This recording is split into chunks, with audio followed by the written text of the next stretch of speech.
Sejam todos bem-vindos à Comunhão Espírita de Brasília, sejam todos bem-vindos ao Comunhão Inspira deste mês.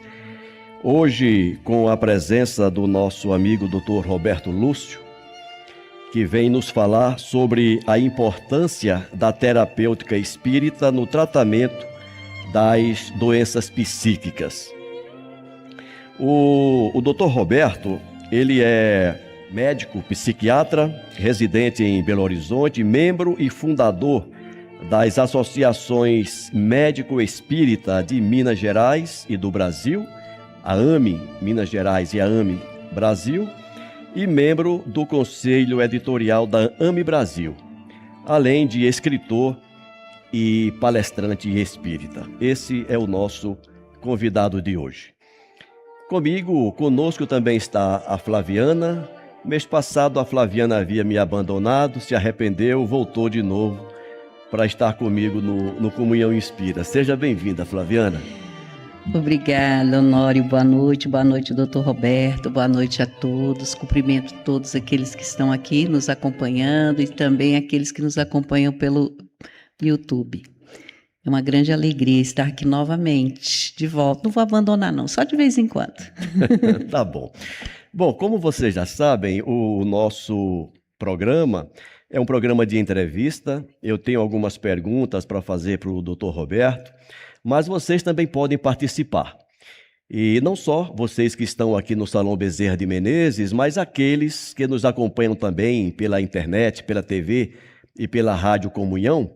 Se tiverem alguma questão, alguma pergunta para fazer, por favor, por intermédio do nosso chat, mandem sua pergunta e a Flaviana, que acompanha o chat, repassará a questão para o nosso convidado, tá bom?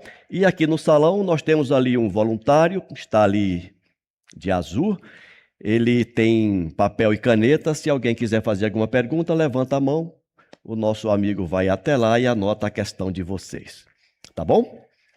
Para iniciar, antes de convidar o Dr. Roberto para o nosso bate-papo, quero pedir a Flaviana para fazer a nossa prece inicial. Por favor, Flaviana. Então vamos nos sentar confortavelmente, trazer a consciência para a nossa respiração, acalmando os pensamentos, os sentimentos. E assim, sentindo essa respiração, elevemos o nosso pensamento ao mais alto, para darmos graças a Deus, inteligência suprema do universo, ao nosso Mestre Jesus, a Dr. Bezerra de Menezes, mentor de nossa casa, e a espiritualidade que nos acompanha, que acompanha os trabalhos desta casa. É uma grande alegria e por isso damos graças a esse Deus.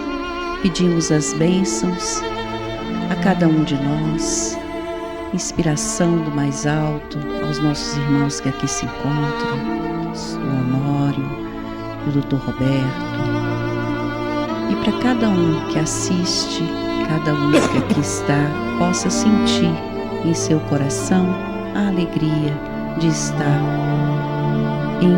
ouvindo, refletindo dentro desta casa de paz, de amor, de fé, que nos leva ao encontro do Mestre Jesus.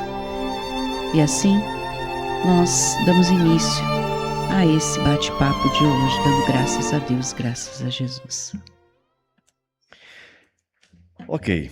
Dr. Roberto, seja bem-vindo ao Comunhão Inspira. É uma satisfação recebê-lo, tendo em vista, além da sua presença, a importância que eu considero desse tema para a gente compreender muitas questões que nos envolvem e que eu acredito, além de ser uma questão de ordem médica, é também uma questão de ordem espiritual, acredito.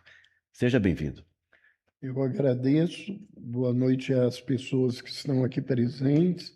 Boa noite aos internautas, né? Que a gente possa contribuir aí com as nossas ideias sobre esse tema, realmente que é um tema de extrema importância para a gente ter um entendimento e uma atuação mais efetiva dentro da casa espírita, né?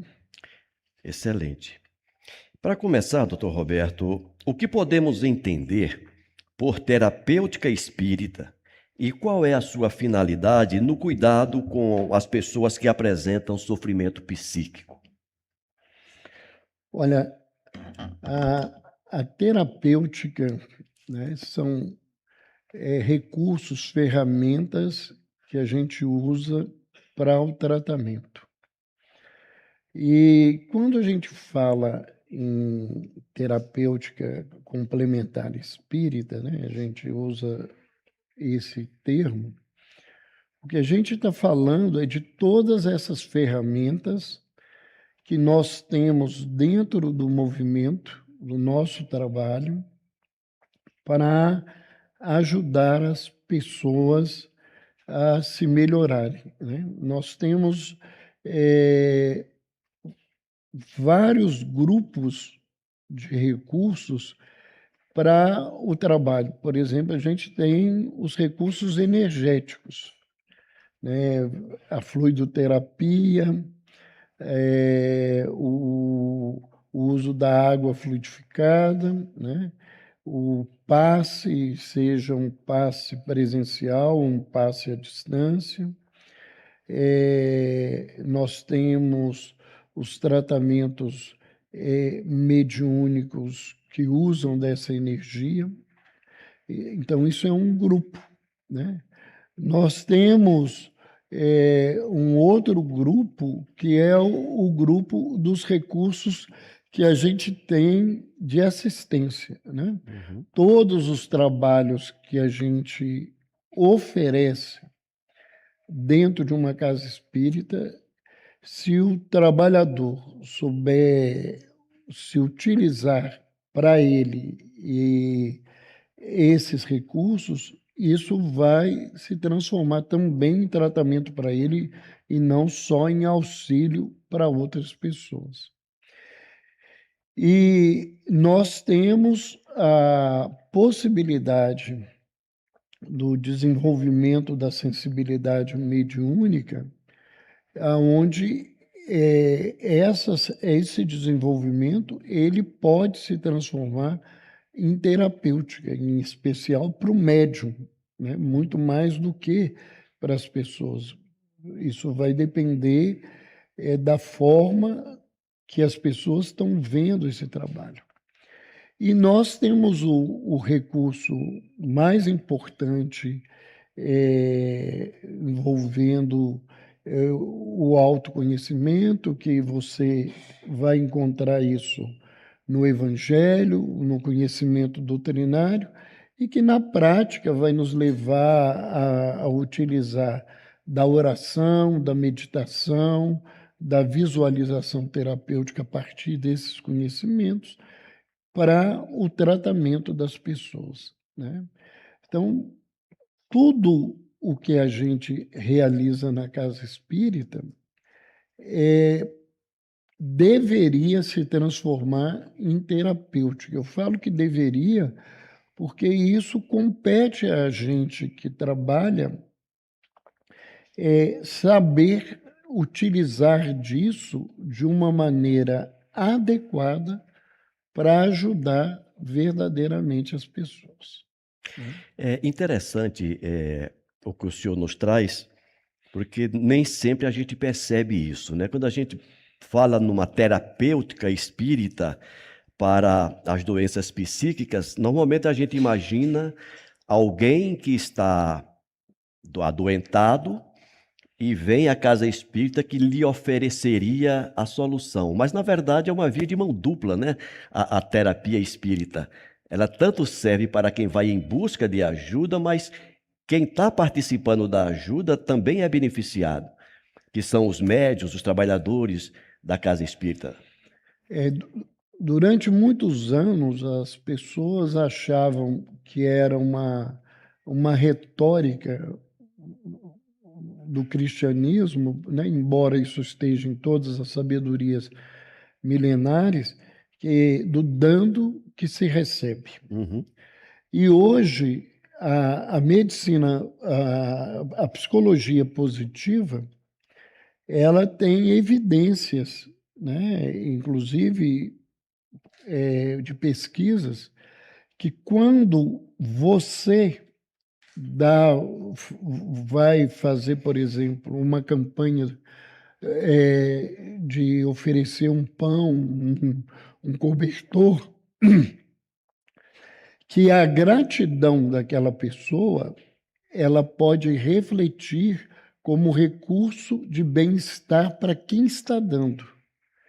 E se a pessoa que está dando, ela está dando com boa vontade, ela está fazendo o exercício, a área cerebral de recompensa, né, tem um sistema, no sistema nervoso de recompensa, ele vai ser ativado, vai liberar neurotransmissores, e isso vai desencadear liberação de hormônios, liberação de imunoglobulina, que são substâncias que protegem a gente imunologicamente e melhorar o nosso estado de saúde.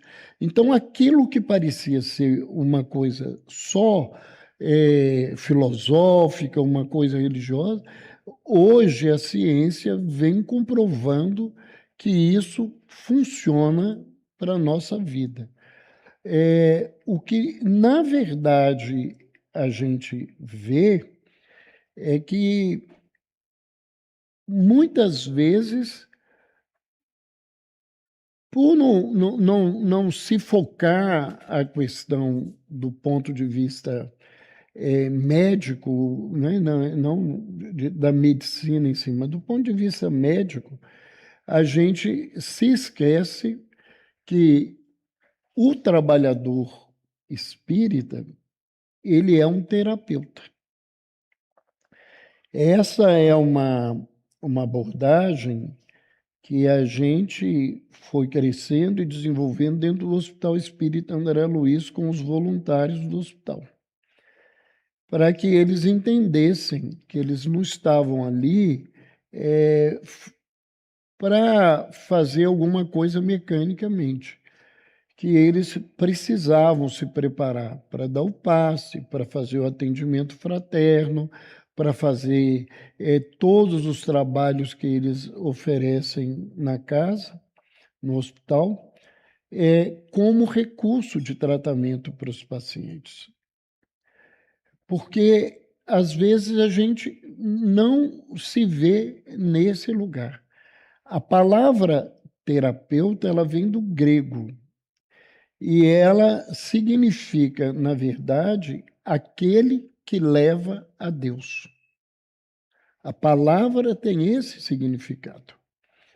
Então, todo o trabalho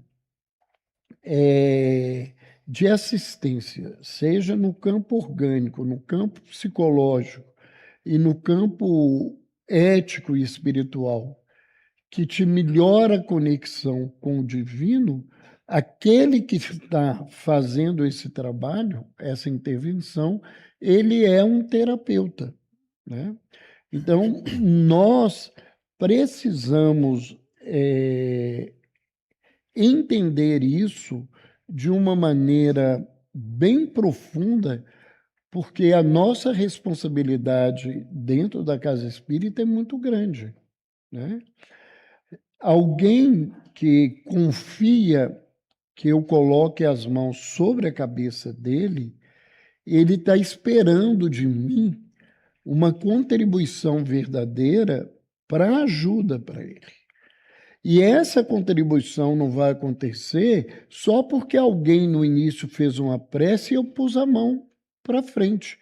Se eu não me coloquei internamente para doar energias, pode ter 500 mil Cristos na sala de paz que eu não vou distribuir energia nenhuma para aquela pessoa. Então, eu tenho que entender esse papel, né?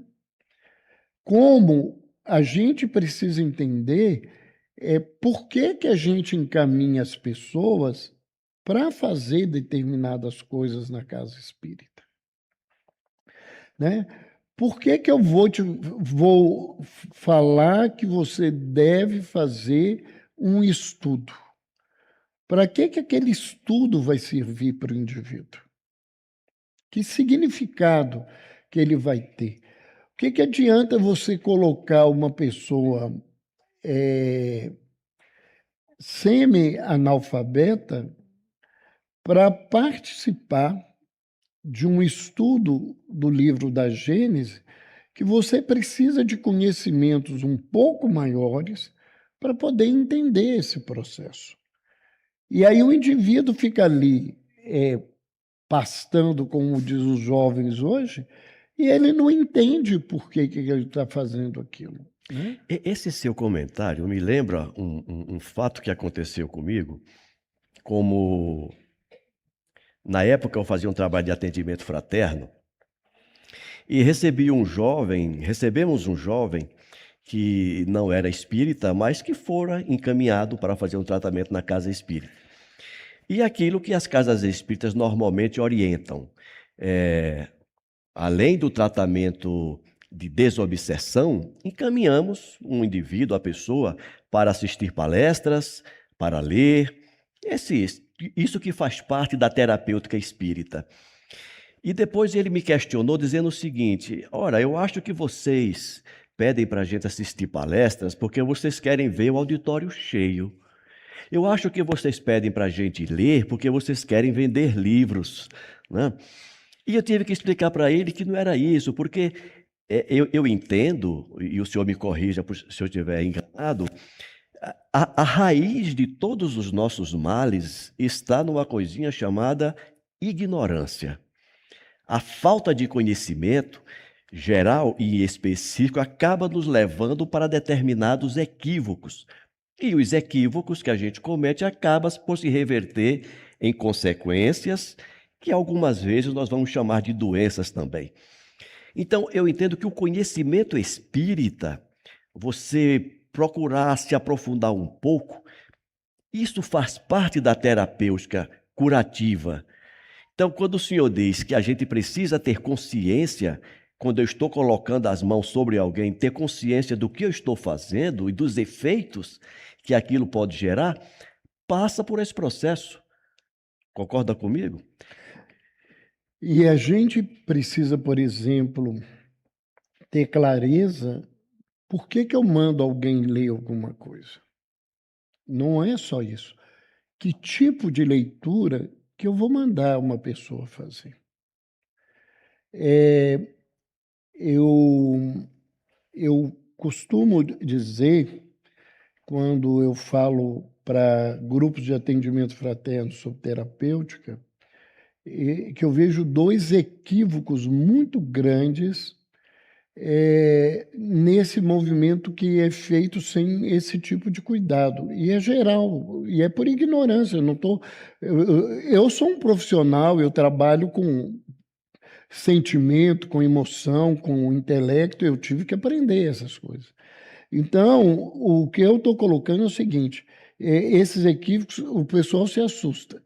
Por exemplo, indicar para quem não tem conhecimento nenhum espírita um livro que chama-se Nosso Lar. O indivíduo vai ler aquilo e aquilo é ficção. Ele não vai conseguir acreditar naquela coisa. Um outro que é muito indicado em períodos iniciais é Violetas na Janela, que de certa forma é parecido, né? E concordo com o senhor, vai dar um nó na cabeça da pessoa.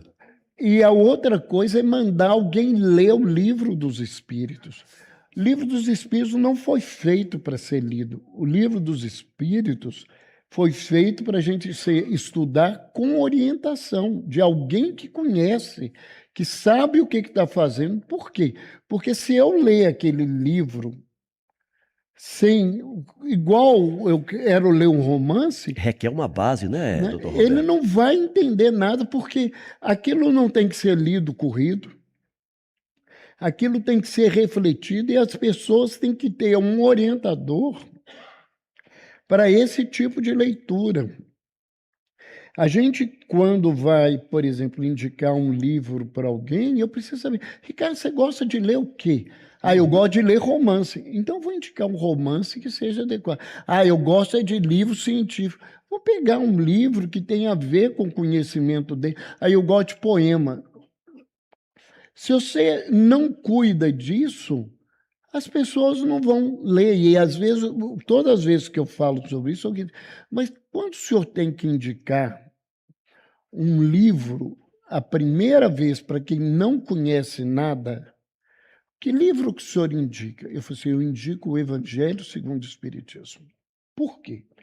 Porque o Evangelho segundo o Espiritismo, né, na sabedoria de Kardec, Kardec teve o cuidado de tirar todas as coisas que poderiam ser motivo de tiro contra o trabalho da obra. Então, lá não tem milagre, não tem um monte de coisa que não vai ser discutida, porque precisa de outros conhecimentos que ali não tem jeito.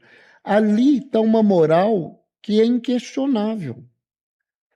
E numa linguagem que a pessoa consegue aproveitar um livro desse, né? Se você pega alguém que tem um conhecimento, e esses dias alguma pessoa me perguntou assim, olha, eu estou atendendo alguém que gosta muito de filosofia, e ele queria alguma coisa no espiritismo, e eu sei que se for uma leitura muito pobre, ele não vai ajudá-lo. Eu virei e falei assim, olha, se isso que você está falando é correto, está indicado. O porquê do ser, do destino e da dor. Porque é uma obra de profundo conhecimento filosófico e que muita gente dentro do movimento espírita nunca leu, né? E então nós precisamos ter esse cuidado, mandar alguém orar. Às vezes o indivíduo não sabe nem como é que é uma oração, né? Ah, eu preciso que ele venha na casa espírita tomar passe, mas ele é evangélico, ele não vai vir aqui. Eu, inclusive, tem num livro publicado pela Associação Médico Espírita do Brasil, um caso de um paciente meu no hospital, de família evangélica, de igreja neopentecostal, que é um trem complicado da vida, né? E ele é um caso de esquizofrenia grave, uma doença que não tem cura nessa encarnação, com um processo obsessivo realmente muito grave. Como ele é uma mente adoecida, ele é uma antena estragada o tempo todo. Você tira um obsessor, vem outro, porque ele não tem estrutura. Então, isso tem mais de 25 anos. Eu falei com a mãe dele, no dia que ele foi sair do hospital. Falei com ela, olha, o filho da senhora tem uma doença que não tem cura ainda na Terra. Mas ele precisa de tratamento espiritual. Só sabe, a senhora estudou, tem uma fala lá que Jesus pergunta a um espírito o nome dele, ele diz que é legião. Então, o filho da senhora tem uma legião. Então, a senhora vai falar com o pastor lá da senhora que o médico mandou, que é para toda semana impor a mão e expulsar os demônios dele. E a senhora vai fazer todo dia uma oração com ele e vai fazer um culto do evangelho na casa. A senhora vai pegar, a senhora não estuda a Bíblia? Então, a senhora vai estudar um trecho com ele, ler e pedir Deus para abençoar a água dele, para ele tomar a água, essa coisa toda. Essa senhora tem realmente mais de 25 anos, todos os dias ela faz um culto com o filho dela dentro de casa. Ele nunca mais foi internado. Toma altas doses de remédio, o quadro dele é grave, mas ela faz o tratamento e dentro da crença dela do que ela dá conta de fazer. Então não adianta eu, às vezes, querer que o indivíduo venha para a casa espírita, porque ele não dá conta desse lugar, né? Então a gente tem que ter bastante cuidado com o que a gente fala e com o que a gente leva para as pessoas, né?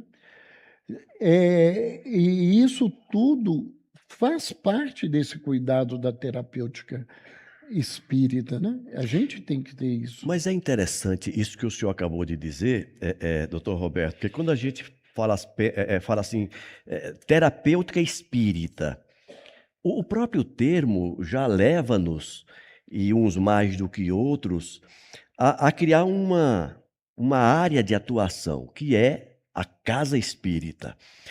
Mas eu quero crer que quando a gente fala em terapêutica espírita, nós estamos falando na terapêutica cristã, na terapêutica espiritual, que não está restrita à casa espírita. Gostei dessa fala porque muitas vezes a gente é levado a fazer proselitismo inconscientemente, né? Muitas vezes sem querer fazer. Não, a solução está na casa espírita, tem que ser no centro espírita. E a gente esquece que o Cristo, ele age onde o vento sopra, o Espírito sopra em todo lugar, né? Muito interessante essa descentralização, digamos assim, da terapêutica espiritual.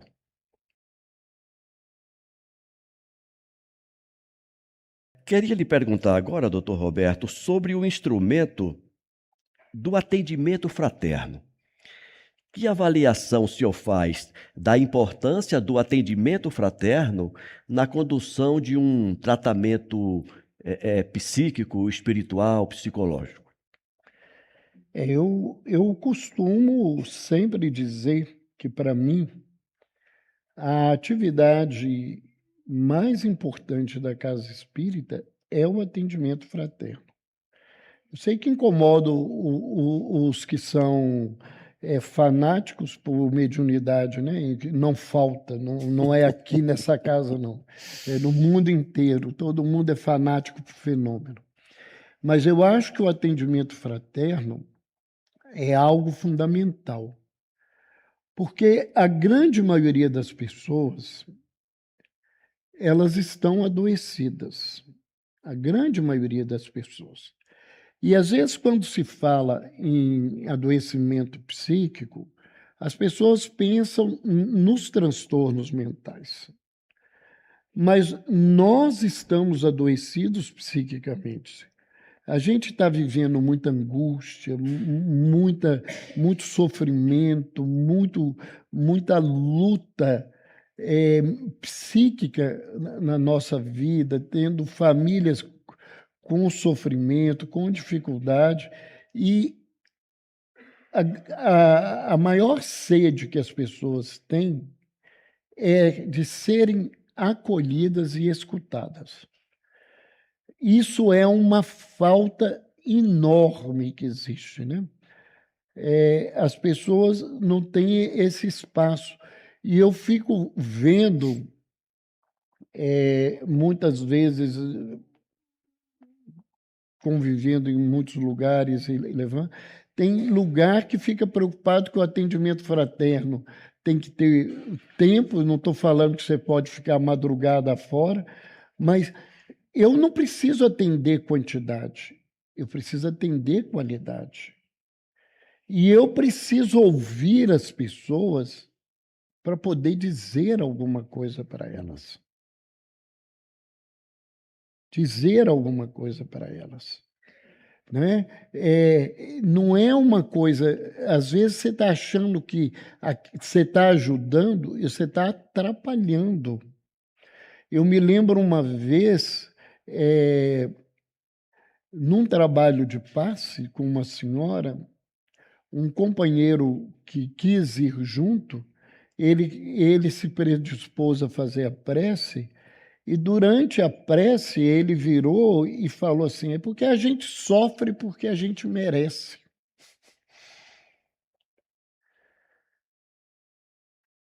Eu sei que isso é verdade, mas aonde que isso é falado é uma coisa. A gente estava. Ele não sabia o que estava acontecendo. Nós estávamos dando passe numa senhora que estava num luto complicado, que tinha perdido um filho de 6 anos por câncer. E você vira que a gente sofre porque merece, para alguém que não tem conhecimento disso, a partir daquele dia ela não nos recebeu mais para tomar o passe. Então, eu acho que a gente tem que pensar as coisas que a gente está fazendo e indicando. E o atendimento fraterno deveria ser feito para isso, para eu ouvir e falar assim, que reunião que o Ricardo pode frequentar? Qual o livro que eu posso indicar para ele? É que tipo de passe que ele deve receber na cabine? Algumas pessoas dizem, não tem tipo de passe. Eu não sei se isso é uma realidade. A obra de Chico, a obra de Divaldo, a própria obra de Ivone tem um monte de orientação dos espíritos dando passes diferentes. Por que que lá está escrito isso? É porque tem um sentido. Eu não entendo, o troço é pensamento.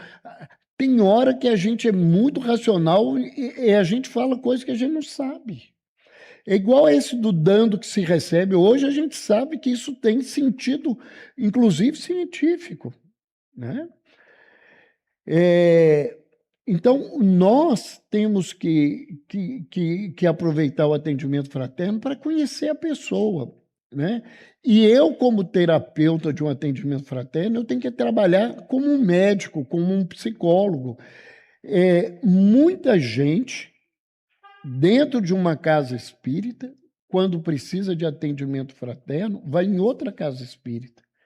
Porque diz que dentro da casa espírita, o povo, quando faz atendimento fraterno, vira fofoca, conta para os outros. Isso é muito complicado. O que eu ouço ali, teria que ficar por ali. Eu não tenho que contar as coisas dos outros que estão Isso é grave. Isso é extremamente grave. É. Isso é extremamente complicado. Né? Eu queria ajudar. Que ajuda que a gente dá contando a história que alguém não me permitiu que eu contasse para alguém? Então, isso tudo é importante, né?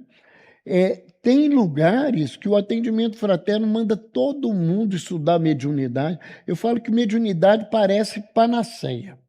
Eu briguei com o marido, é obsessor porque você é médium. Eu perdi o emprego, é obsessor porque você é médium. Você fez isso, é obsessor porque você é médium. Eu, particularmente, eu não tenho obsessor. Se você não sabia disso, fique gravado. Eu não tenho obsessor. Os meus desistiram de mim. Eu sou muito melhor de serviço do que eles comigo. Então, o que eu acho é que a gente tem que ter muito cuidado com isso. E mediunidade é uma coisa muito séria. Você coloca para o indivíduo uma expectativa que ele tem um fenômeno que pode não ser, e depois isso vira problema, aí o indivíduo é que é complicado, ele é anímico. Fomos nós que construímos isso dentro da casa espírita com ele, pelo descuidado de pensar nessa situação. Né? Então, isso é bastante complicado. A gente tem que realmente pensar nessas coisas, né? Pensar por que eu mando alguém fazer campanha do quilo, por que eu mando alguém para a cozinha picar cenoura, por que eu mando alguém entregar a sopa para o outro indivíduo. Esses atos, eles têm um significado. Eles têm uma lição atrás daquilo. E a gente tem que pensar nesse contexto. Por que eu mando alguém fazer visita no asilo e não num orfanato? Por que eu mando alguém fazer visita numa ala oncológica e não num hospital psiquiátrico? A gente tem que... Isso só vamos saber se a gente fizer um acolhimento adequado. É muito interessante, doutor Roberto, porque eu estou lembrando de uma frase que eu, desde muito cedo, que eu via dentro das casas espíritas, né? E ainda hoje a gente ouve, olha, você tem que trabalhar, né? E essa frase dita para uma pessoa que está chegando na casa, você tem que trabalhar, e normalmente você tem que trabalhar mediunicamente. como se fosse, como o senhor disse, uma panaceia, né? E hoje eu diria que a melhor forma de a gente falar essa frase seria ser de forma pronominal. Você tem que trabalhar-se, né? Porque as questões, eu acho que as grandes questões causadoras dos nossos problemas, como o senhor disse brincando, e acaba sendo uma verdade, não é culpa dos obsessores externos. São os obsessores internos que nós trazemos, que nós temos, e que nem sempre vai ser numa visita ao hospital ou numa mesa mediúnica que nós vamos resolver. Muitos casos, se tivéssemos acesso a um atendimento fraterno bem qualificado, talvez ali já se resolveria o problema, né? Essa questão da obsessão, né? Não existe obsessor se eu não sou um indivíduo predisposto à obsessão. Nenhum obsessor faz nada com alguém que não tenha a ver com aquilo que ele está propondo. Se você não tem na sua história, não é nessa encarnação, você não tem história de problema de álcool, nenhum espírito alcoólico vai te fazer beber. Nenhum. Porque isso não tem a ver com a sua vida. Ele nem vai ter acesso a você, né? porque você não vai dar esse... Ele não vai ter esse espaço. Exato. Agora, se você gosta de beber, ele chega, você já tomou uma por ele. Ele não vai gastar, nem vai gastar dele pedir, você já toma uma por ele. E aí, quem foi o obsessor de quem, nesse caso? Né? Nesse lugar. E isso é muito interessante. Você está falando de quem é obsessor de quem.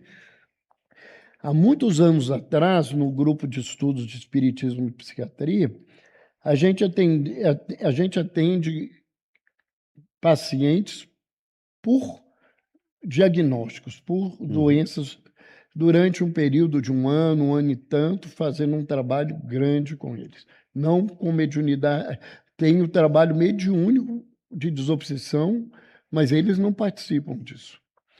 E tinha um paciente, era um grupo de epiléticos, e tinha um paciente com um conhecimento doutrinário muito grande, mas de uma arrogância violenta. E todos os pacientes, um tempo depois, 2, 3 meses que estavam no tratamento, pararam de ter crises convulsivas. Muitos deles voltaram depois, porque quando acabou o tratamento, eles abandonaram tudo, mas enquanto tiveram lá. E ele não parava de ter crise convulsiva. E era uma coisa muito constrangedora. Ele era um profissional da área de saúde e, às vezes, ele tinha crise convulsiva diante dos pacientes. Caramba. Então, era muito constrangedor. E nas crises, ele tinha crise tipo grande mal, então ele convulsionava, ele babava, urinava na roupa. Era muito ruim a situação. Então, um dia, eu coordenava o que a gente chama de higiene mental. Eu coordenava os pacientes que estavam sendo trabalhados para o autoconhecimento. Ele virou para mim e falou comigo assim: você podia falar com os espíritos que coordenam a reunião? Por que eles não tiram aquele espírito que está perturbando a minha vida e eu não tenho sossego? E aí, eu virei para o grupo, não para o grupo de pacientes, para o grupo de terapeutas. Sim. Eu virei assim: ó, ele pediu isso. Eu trabalho mediunicamente. Quando eu trabalhava só psicofonia, totalmente inconsciente. Então, eu não vou fazer essa pergunta. Então, vocês fazem a pergunta para os espíritos para ver o que eles vão responder. E aí os espíritos nos contaram, falaram assim: olha, ele não melhora porque hoje aquele espírito que ele diz que vê, e ele vê, e que ele diz que atrapalha ele, esse espírito está encarnado e tem 8 meses que ele está na Terra. E todas as noites ele vai ao berço desse menino e xinga e briga com ele. Então, o obsessor é ele. Ele que não se permite ficar livre das crises convulsivas dele. Ele ouviu essa resposta? Ele não quis nem ouvir quando começaram a responder ele a coisa. Porque esse lugar, às vezes, sou eu que estou obsediando os meus obsessores. Eu não dou chance deles irem embora. Eu chamo eles de volta. Né? No vício, o pessoal aqui que trabalha com dependência sabe disso. Muitas vezes são os encarnados que chamam eles de volta, porque eles não saem desse lugar. E para que não reste dúvida, né, doutor Roberto, eu fico pensando também naquelas pessoas que estão nos ouvindo ou que nos ouvirão posteriormente no YouTube e diga assim, mas sou eu que estou chamando eles? Mas como? Eu não estou chamando ninguém. Pensamentos, atitudes e comportamentos. É a linguagem que os espíritos desencarnados entendem. Entendem. É a linguagem que o menino pequeno entende. Né? Eu fico vendo, por exemplo, hoje eu estava escrevendo, eu aproveito os tempos que eu tenho para escrever as postagens para o Instagram. E estava escrevendo uma postagem que vai sair, e o que eu coloquei é que a droga mais grave usada pelos homens é o álcool. Porque quando a gente fala, o pessoal acha que cocaína, que é crack, que é heroína, que não tem muito no Brasil ainda, ou graças a Deus, e maconha, essa coisa toda. A droga mais grave que nós temos, e as duas mais graves para a saúde pública, é o tabaco e o álcool. E o álcool. E então eu estava colocando essa situação, né? Muita gente quer acabar com os traficantes, né? Acabar mesmo, né? Eles acham que vai tirar eles de lista, matar, fazer isso, fazer aquilo. O traficante não vai na sua casa, a não ser cobrar a dívida, nem ele vai, ele manda os outros cobrar. Eles não fazem propaganda, eles não fazem nada. É o melhor comércio que existe no mundo, porque é um comércio ilícito que quem compra cobre a imoralidade dele para continuar vivendo o processo. Mas a grande maioria das pessoas tem como degrau para chegar nas drogas o álcool, e a pessoa conhece o álcool dentro da casa dele, com menos de 5 anos de idade, e quem leva é pai, mãe, vô, tio, amigo, é família que leva isso na vida dele. Ele vê a vida inteira que toda festa tem álcool, então festa tem que ter álcool. Então, a gente tem que entender que a gente acusa muito o obsessor, muitas vezes somos nós que criamos espaço para eles fazer. Por isso que eu falo, eu sou muito melhor do que eles, eu me atrapalho muito mais, eu conheço muito e ainda faço muita bobagem na vida. Nesse sentido, doutor Roberto, tem uma pergunta ali que eu vou pedir já para a Flaviana fazer, só fazer esse comentário, Flaviana. Nós, de maneira geral, espíritas, né, a gente, talvez em função daquilo que a doutrina espírita nos ensina, que Jesus é o nosso modelo e guia, e a gente fica querendo seguir, né? Até aí tudo bem, a gente querer um dia nos igualarmos ao nosso modelo e guia, um dia. Mas querer fazer isso assim da noite para o dia fica um tanto difícil. Então a gente acaba meio que se maquiando, né? Querendo aparecer uma coisa que não é.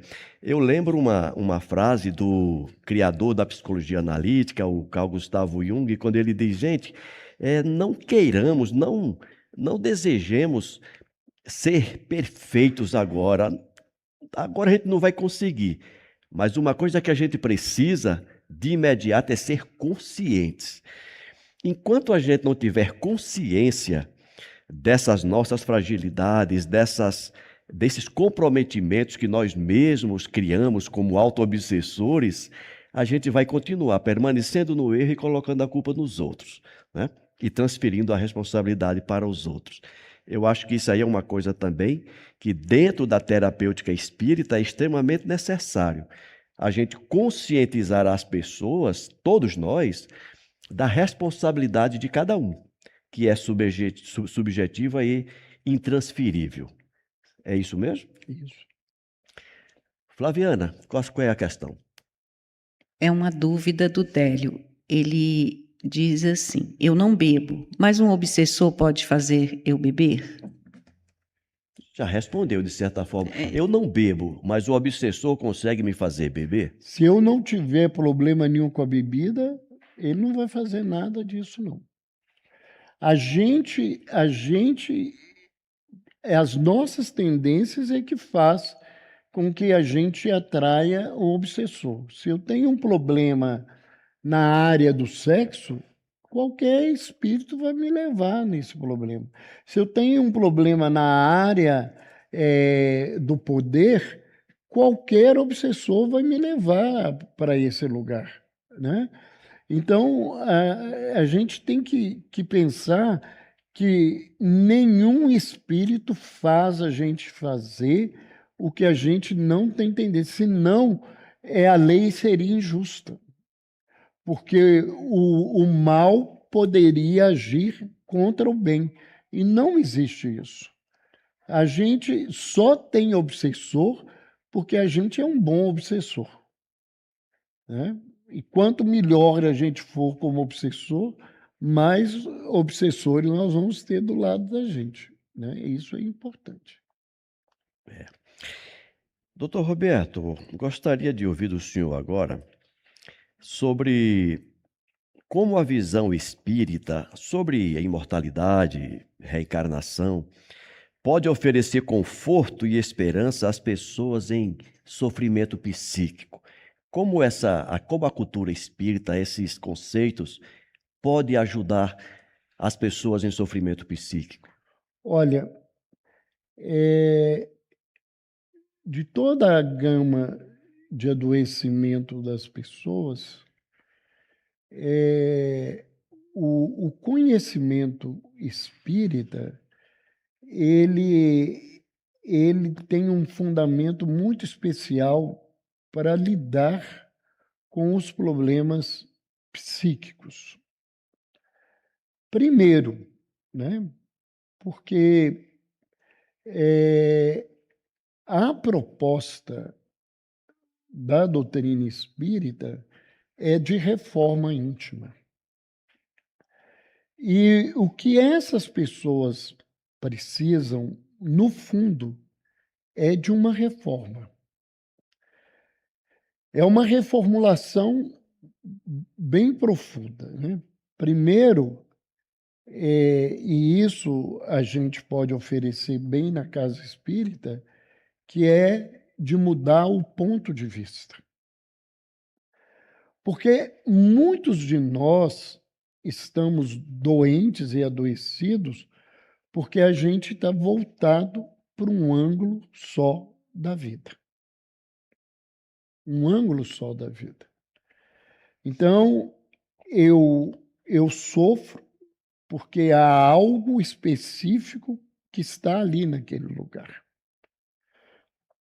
E quando você começa a estudar a doutrina espírita, você vai descobrir, né, que a sua jornada, primeiro, ela não começou nessa encarnação.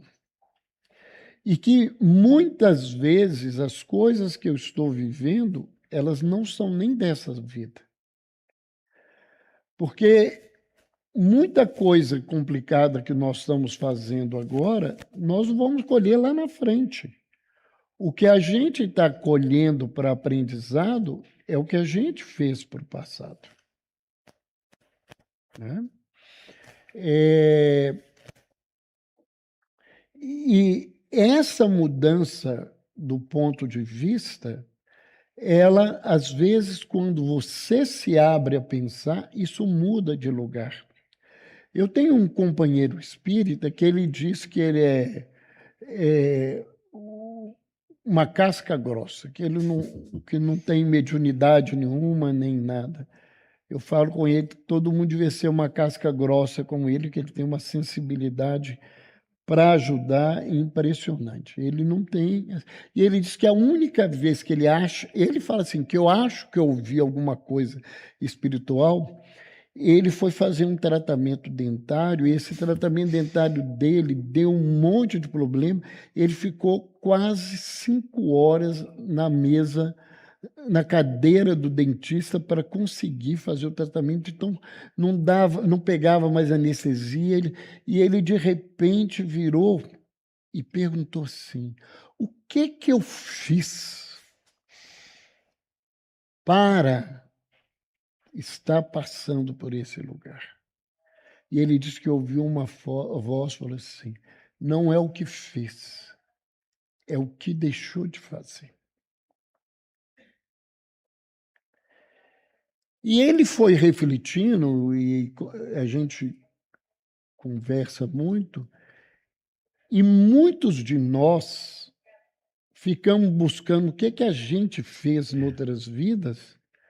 A gente é muito mais responsável pela omissão do que, às vezes, pela ação, né? Você vê, por exemplo, não tem jeito de não falar do problema brasileiro, da corrupção, da coisa toda. O Brasil é um país corrupto, que junta políticos corruptos e toda estrutura corrupta, pela omissão do povo. Porque a gente se omite por votar, se omite por atuar, se omite para fazer as coisas. A gente tem que fazer campanha, né? Porque quando muitas vezes fala, algumas pessoas...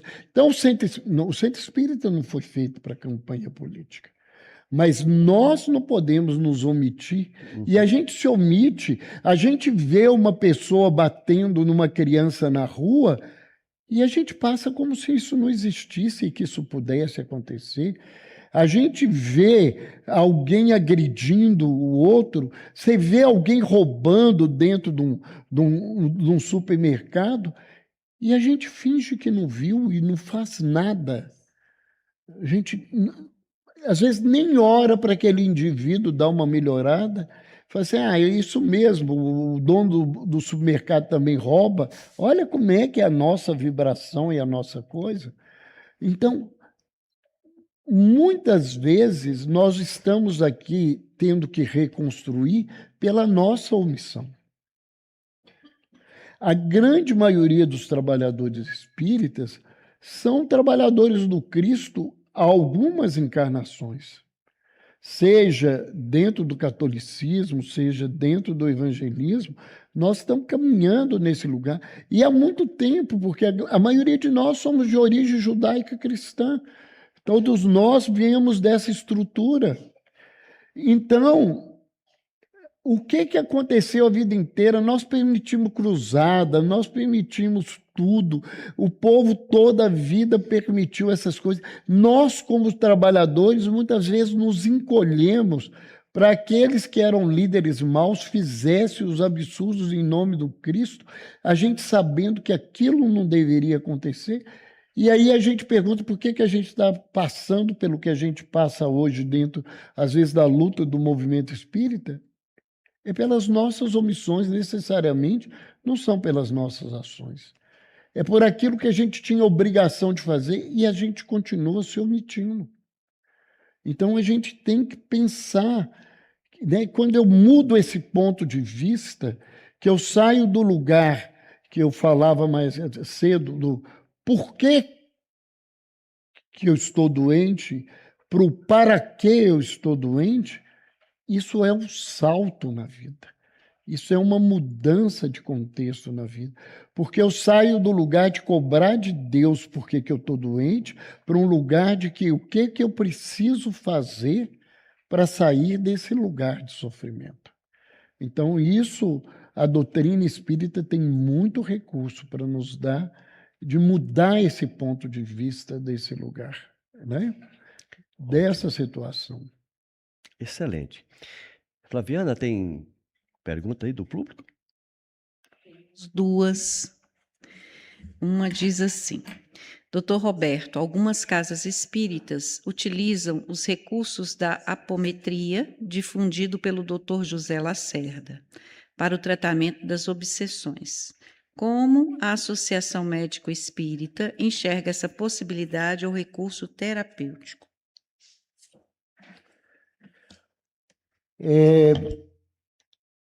O movimento médico espírita, ele tem uma posição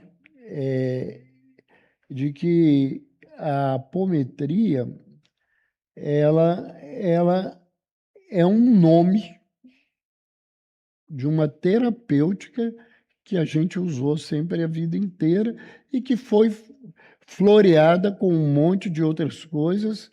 E eu estou falando isso não porque eu trabalho com apometria, porque quando isso começou a virar uma confusão no movimento médico espírita, eu era vice-presidente da associação, então eu pedi à doutora Marlene, assim, nós podemos estudar em Minas Gerais a apometria para poder devolver uma resposta para a associação? Então a gente foi estudar, porque eu vejo muita gente falar e que às vezes não sabe o que está falando. Então, muita coisa que os outros chamam de apometria, pelo menos na obra do Lacerda, que ele que criou esse trabalho no Hospital Psiquiátrico Espírita em Porto Alegre, ele não fala essa confusão que o povo faz de um monte de coisa aí de apometria, né? E os conceitos que ele usa são bem kardecianos, bem dentro de André Luiz, não é uma coisa. O que o pessoal fala é que é questionável. E isso chamou a atenção de muita gente, porque o pessoal gosta muito de fenômeno. Então, isso foi, a partir desse estudo que a gente apresentou, a nossa posição é que não se precisa disso para se trabalhar dentro de uma reunião de desobsessão de uma maneira adequada. Eu não estou falando que as pessoas não possam usar. Uhum. A liberdade é outra coisa. Nem que não tenha sua eficácia. Que não tenha sua eficácia. E esse estudo, ele teve um grande resultado para a Associação Médico Espírita de Minas Gerais. Porque a gente foi estudar desdobramento, que está dentro da coisa da terapêutica da apometria, e a gente criou um trabalho que tem mais de 20 anos de desdobramento terapêutico. O que é esse trabalho? É uma reunião que, inclusive, tem duas reuniões mediúnicas paralelas, uma reunião tradicional e um trabalho de médios que estão desdobrados para tratar de doenças. Nós só tratamos nessa reunião doenças que a medicina não consegue tratar, para casos que são desafiadores. E esses médiuns saem do corpo e acompanhados por médicos para fazer um tratamento e trazer orientações para esses pacientes. Então, para a gente foi bom, porque a gente passou, que muita gente tem medo do desdobramento, acho que isso pode ser muito anímico, e não duvido que muitas vezes seja anímico, não questiono isso, mas esse trabalho, ele tem resultados muito grandes nos pacientes que a gente realiza. Mas a gente não faz apometria. Então, eu acho que o que eu coloco para quem está nos perguntando é que você não precisa daquele floreio, daquele monte de coisa, para fazer um trabalho de desobsessão. Perfeito. Né? Então, se as pessoas usam, é igual o ritual da Umbanda. Eles estão fazendo um trabalho de desobsessão dentro do que eles acreditam. Uhum. Tem eficácia? Tem resultado? Tem. Mas a gente não tem que fazer um trabalho de Umbanda dentro da nossa casa espírita. Correto. Gente, o nosso tempo acabou. Eu quero agradecer mais uma vez a presença do Dr. Roberto aqui no Comunhão Inspira, depois de uma tarde de outras atividades, ainda está aqui com a gente. Agradecer a presença de todos, agradecer àqueles que fizeram seus questionamentos, aqueles que nos acompanham também pela internet, e dizer que a doutrina espírita tem uma frase do Paulo Henrique de Figueiredo que ela me marcou e eu sempre que eu acho oportuno, eu repito. A doutrina espírita ainda é uma ilustre desconhecida entre os espíritas. Temos muito que aprender ainda da doutrina espírita, né? Fugir daquelas práticas milenares que a gente traz de outras encarnações e vai imiscuindo nas práticas espíritas, repetindo coisas que não precisam mais, porque a doutrina espírita, por ser uma doutrina, ela exige aprofundamento de estudo, ela exige esclarecimento para que fujamos do disse-me-disse, né?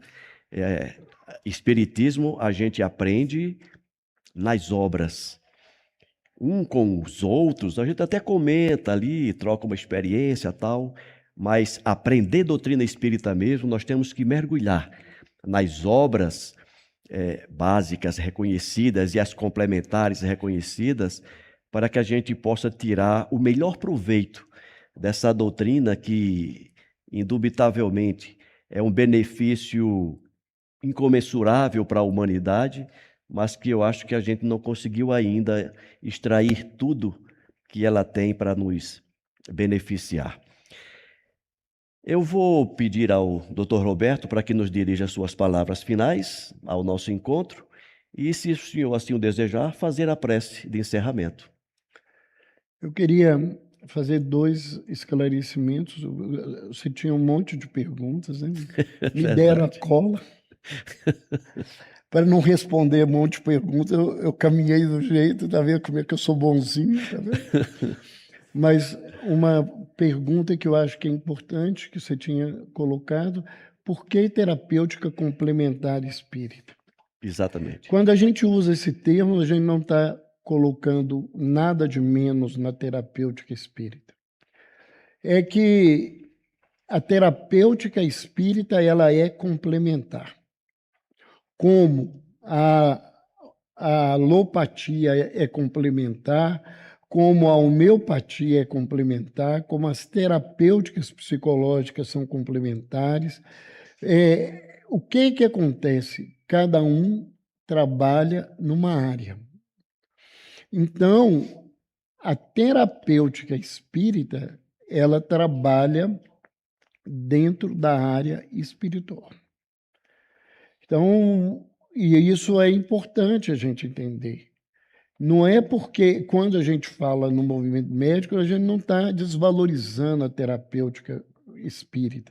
O que nós estamos colocando, que isso tudo que nós falamos aqui, é complementar a um remédio, é complementar uma psicoterapia, é complementar uma cirurgia, é complementar a um monte de recursos terapêuticos que existem para serem usados. E cada um no seu lugar. Porque eu costumo falar, as pessoas ficam com raiva quando alguém fica sabendo que um médico, um profissional da saúde, fala assim, não vai lá no centro espírita, não, aquilo não serve para nada. Isso existe e muito, não é pouco. A gente fica incomodado.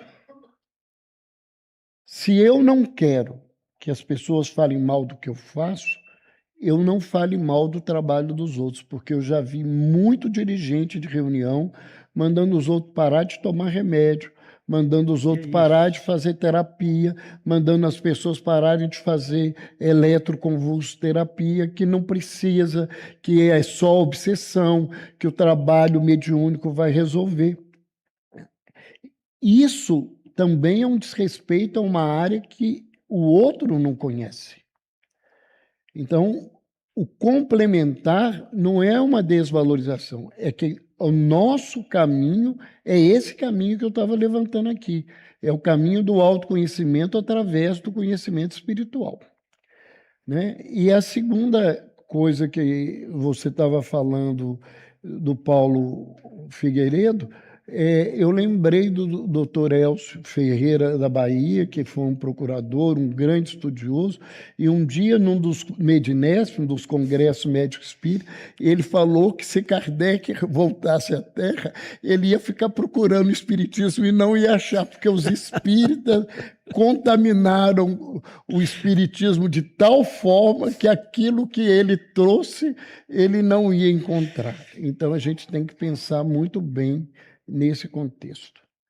Eu queria agradecer o convite, a oportunidade, né? E que vocês possam, esses trabalhos é importante, né? E esses bate-papos, às vezes, aprofundam muita coisa. E vamos, então, orar, agradecer a Deus, para que a gente possa retornar para as nossas casas levando o melhor do que a gente pôde ouvir aqui hoje e que a gente pôde sentir, né? Muito mais do que o que eu ouvi, o nosso sentimento, né? Porque é o sentimento que nos faz conectar com o mundo espiritual maior.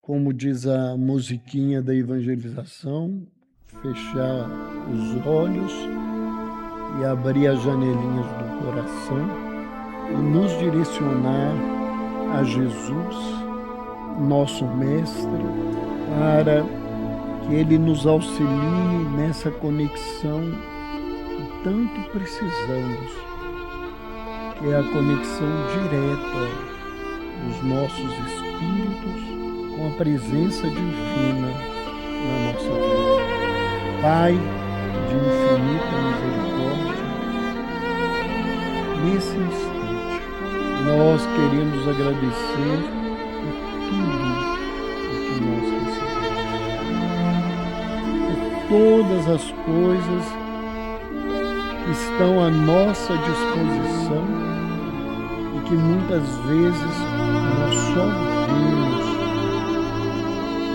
isso quando elas nos faltam. E aí reclamamos. Que a gente saiba agradecer pelo ar, pela água, por tudo que nos é dado a todos os dias para a nossa sobrevivência no planeta. Agradecer pela tua misericórdia, que faz com que o nosso aprendizado seja menos doloroso do que poderia ser. E que nós possamos, nesse instante, lembrar de todos aqueles que no nosso planeta sofrem dores e aflições maiores que as nossas. Que todos eles possam sentir a vibração que dos dois planos da vida são elevadas e retiradas em direção dessas criaturas. Que possamos ser instrumentos de paz, de serenidade, no nosso lar, na comunidade aonde atuamos e nesse planeta abençoado que nos acolhe para a nossa renovação espiritual. Senhor, abençoa essa casa e a todos os seus trabalhadores pelo esforço sincero e diário de te servir. E que nós saiamos na certeza da nossa necessidade de nos fazermos melhores, na certeza que o teu amparo sempre se fará em nossa jornada. Fica conosco, Pai, porque nós, teus filhos, precisamos de ti. Que assim seja. Muito obrigado mais uma vez pela presença de todos e a gente se vê no último sábado de julho com mais um Comunhão Inspira. Uma boa semana para todos. Muito obrigado.